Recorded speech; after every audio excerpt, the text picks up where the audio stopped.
From the very first day you sat at a desk, you were handed a script. Keep your head down, play by the rules, wait your turn, and eventually the system will reward you. But look closely at the men still waiting in line. They followed that script to the letter, and their reward is a life of chronic exhaustion, their daily routines dictated entirely by the whims of the people writing the paychecks. The brutal truth of human history is that authority is never politely handed down by a benevolent system. It is actively, intentionally extracted. Napoleon Bonaparte, the French military commander who conquered much of Europe, understood this mechanism perfectly. He observed that power is not given, it is taken. To actually build an empire today, you have to drop the illusion of fairness. You have to learn the cold, amoral mechanics of leverage. Rule number 1 is simple: control the levers. People are not motivated by high-minded ideals. They act to protect themselves or to get what they want: fear and self-interest. Expecting others to do the right thing out of empathy is a strategy for losers. Winners structure their deals and relationships so that the other party has absolutely no logical choice but to comply. This leverage matrix illustrates a cold truth. Stacking fear and self-interest completely crushes the fragile weight of empathy. The objective is dependency. Build an environment where your success becomes a strict requirement for the other person's survival. But you cannot wield this kind of leverage if you cannot control yourself. The absolute prerequisite for this game is emotional detachment. When someone insults you or tries to provoke a reaction, they are probing your defenses. It is merely a test of your perimeter. Getting angry means handing them the remote control to your nervous system. You must master your own emotional reactions first. The man who commands his own mind is the only one equipped to command the actions of everyone else. This brings us to rule number 2: conceal your capabilities. We live in an economy of digital bragging, where everyone broadcasts their intelligence and their bank accounts for a fleeting hit of social validation.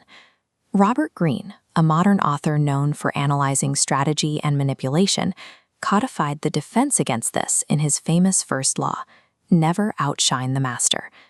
When you aggressively display your talents, you naturally breed resentment in the people above you. Showing your full hand is a tactical error. If your competitors know exactly what you are capable of, you have handed them the precise blueprint required to dismantle your operation. The ancient Chinese military strategist Sun Tzu laid this out clearly centuries ago. His core doctrine states, appear weak when you are strong, and strong when you are weak. You execute this actively by leaning into diplomacy. Just nod along and politely agree with them. Play the harmless observer so that your enemies feel entirely comfortable running their mouths. While they inflate their own egos, you listen. You log their complaints. You map out their deep insecurities and gather raw, actionable intelligence. In the mechanics of raw power, information is the reserve currency. The player who keeps his mouth shut is the one who quietly extracts all the leverage. Rule number 3 separates the theorists from the practitioners. Be willing to be the villain. Knowing these mechanics is entirely useless if you lack the stomach to actually execute them. Niccolo Machiavelli, the Renaissance diplomat whose writings define political cunning, argued that relying on affection is a trap. He wrote that to be feared is much safer than to be loved. Society pushes heavily for compliance. They label ambition as toxic, specifically because the people currently occupying the top spots want to protect their own dominant positions from hungry newcomers. The reality of any hierarchy is zero-sum. You cannot carve out your own empire without stepping on toes, and you cannot rise to the top without aggressively displacing the people already sitting there.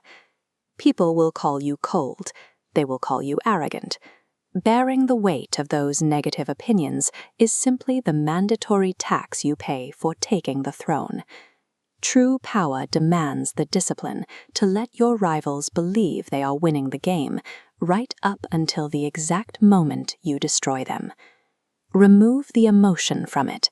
Power itself is an entirely amoral tool.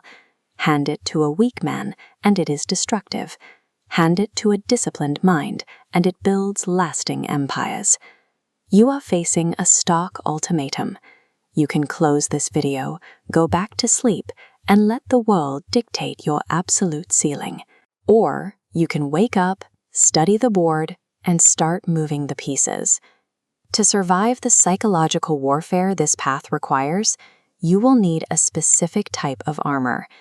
In our next video, we break down the exact framework of Stoic resilience, a philosophy of emotional endurance.